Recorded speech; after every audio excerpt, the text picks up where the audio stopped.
Hello everyone, আসসালামু আলাইকুম।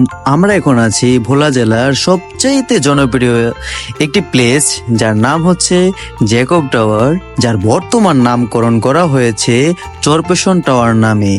আমরা যে এরিয়াতে দাঁড়িয়ে আছি এই এরিয়াটার নাম হচ্ছে চরপেশন, এবং এই বর্তমান এটার চরপেশন টাওয়ার নামে আখ্যায়িত করা হয়েছে। এটার পাশেই রয়েছে একটি অনেক সুন্দর একটি মসজিদ, আর সাথে একটি, জানি না এটা কি করেছে এটার নাম, বাট অনেক সুন্দর এই পাশের মসজিদটি আমার দেখে টাওয়ারের চেয়েও অনেক বেশি ভালো লেগেছে। দক্ষিণ এশিয়ার মধ্যে সবচেয়ে বড় টাওয়ারটাই ভোলার চরপেশনে অবস্থিত। এই টাওয়ারটির জন্য এই ভোলা জেলাটি নতুন করে আবার সবার কাছে পরিচিত হয়ে উঠেছিল। আজকের এই ভিডিওতে আমরা এটাই জানবো যে এই টাওয়ারে এবং এই টাওয়ারের আশেপাশে সুন্দর কিছু প্লেস আছে, সেগুলো আপনাদেরকে দেখাবো এবং পার্কের ভিতরে ঢুকে দেখাবো, এবং এই টাওয়ারে উঠতে কত টাকা লাগে সেসব সম্পর্কে জানবো। তো গাইজ, আপনারা স্কিপ না করে সম্পূর্ণ ভিডিওটি দেখতে থাকুন। আর যারা এখনো আমাদের চ্যানেলটাকে সাবস্ক্রাইব করেননি তারা সাবস্ক্রাইব করে দিবেন, আর যারা সাবস্ক্রাইব করেছেন তাদেরকে অসংখ্য ধন্যবাদ। তো চলুন গাইজ, আমরা টাওয়ারটার কাছে যাই এবং টাওয়ারটা সম্পর্কে আমরা তথ্য জানতে থাকি। আমি এখন বর্তমানে যে প্লেসটাতে বসে আছি এটা হচ্ছে টাওয়ারটার একদম নিচে। তো এই এই টাওয়ারে উঠতে গেলে আপনার 100 টাকা করে জনপ্রতি টিকিট ক্রয় করে তারপরে উঠতে হয়।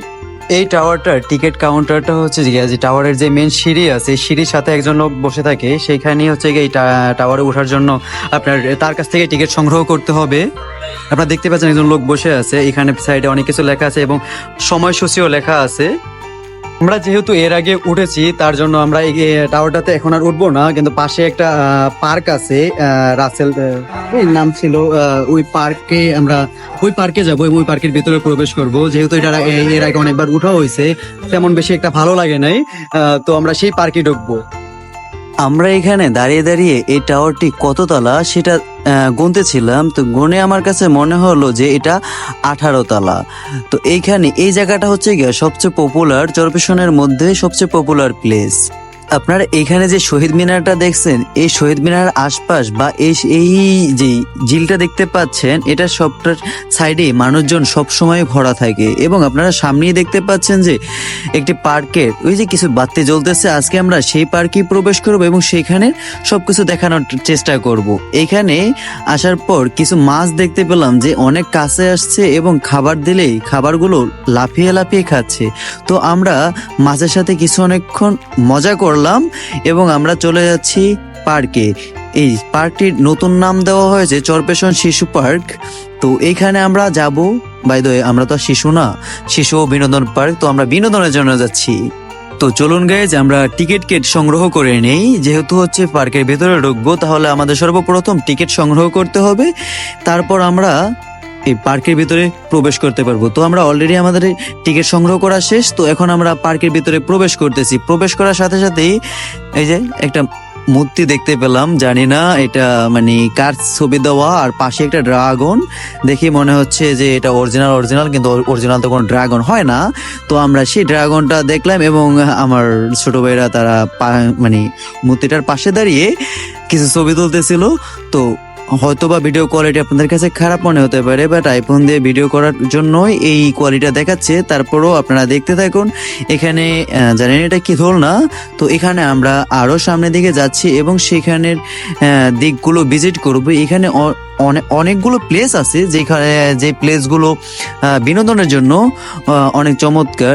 এই বিশেষ করে এখানে শিশুরা আসলে অনেক বেশি আনন্দ পাবে, আমার কাছে সেটা বেশি মনে হয়। কারণ এর আগে যেহেতু আমি এই পার্কে প্রবেশ করিনি, তার জন্য আমি এই পার্কে প্রবেশ করলাম এবং এখানের সবকিছু আপনাদেরকে দেখানোর চেষ্টা করতেছি। এখানে সবকিছু আপনারা দেখতে পাচ্ছেন যে বেশি লোক না থাকার কারণে সবকিছু সেরকম মানে ভরপুর ভাবে চলতেছে না, জমতেছে না। তারপরে কিন্তু তারা সর্বোচ্চ চেষ্টা করতেছে পার্কটাকে জমিয়ে তোলার। এটার ভিতরে আসলে আপনারা অনেক কিছুই দেখতে পাবেন। তার মাঝখানে এই যে মাঝখানের একটা প্লেস আছে যেখানে হচ্ছে বাচ্চারা খুব সুন্দরভাবে খেলতে পারবে, এবং পাশেই অনেকগুলো আদার্স প্লেস রয়েছে যারা বড়দের জন্য, যারা হচ্ছে ঘুরতে পারবে এবং সেখানে তাদের বিনোদন নিতে পারবে। তো আমরা সেই সব জিনিসগুলো দেখে এই সাইডে চলে আসলাম। এখানে আসার পর দেখি যে এখানে সুন্দর একটা পুষ্করিণীর মতো আছে যেখানে হচ্ছে আপনারা পানির ভিতরে নৌকার মাধ্যমে ঘুরতে পারবেন। তো আমরা সেই জিনিসটা দেখলাম, আর এসব ঘোরার ইন্টারেস্ট দিন থাকলে ঘুরতে পারতাম, রাত হয়ে যাওয়ার কারণে আর ঘুরবো না। তো আমরা সামনের দিকে যাচ্ছিলাম আর আপনাদেরকে দেখাতে চেয়েছি যে সবকিছুই দেখাতে চেয়েছি যে আর কি কি রয়েছে। এখান থেকে আপনারা ওই যে দেখতে পাচ্ছেন জ্যাকব টাওয়ার, তো এখান থেকে রাতের বেলায় জ্যাকব টাওয়ারের আউটলুকটা সবচেয়ে বেশি সুন্দর দেখা যায়, যেটার বর্তমান নাম চরপেশন টাওয়ার। তো আমরা ঘোরাঘুরি শেষ করে পার্কের ভেতর থেকে বেরিয়ে আসলাম, আর আজকে আমরা ভিডিওটা এখানেই শেষ করে দিয়ে আমরা চলে যাব পরবর্তী ভিডিওতে। আপনাদের সাথে আবার দেখা হবে। সবাইকে আসসালামু আলাইকুম। আর গাইজ, আপনারা যদি এখনো সাবস্ক্রাইব করে না রাখেন তাহলে অবশ্যই সাবস্ক্রাইব করে দিবেন। অসংখ্য ধন্যবাদ আপনাদেরকে। আসসালামু আলাইকুম।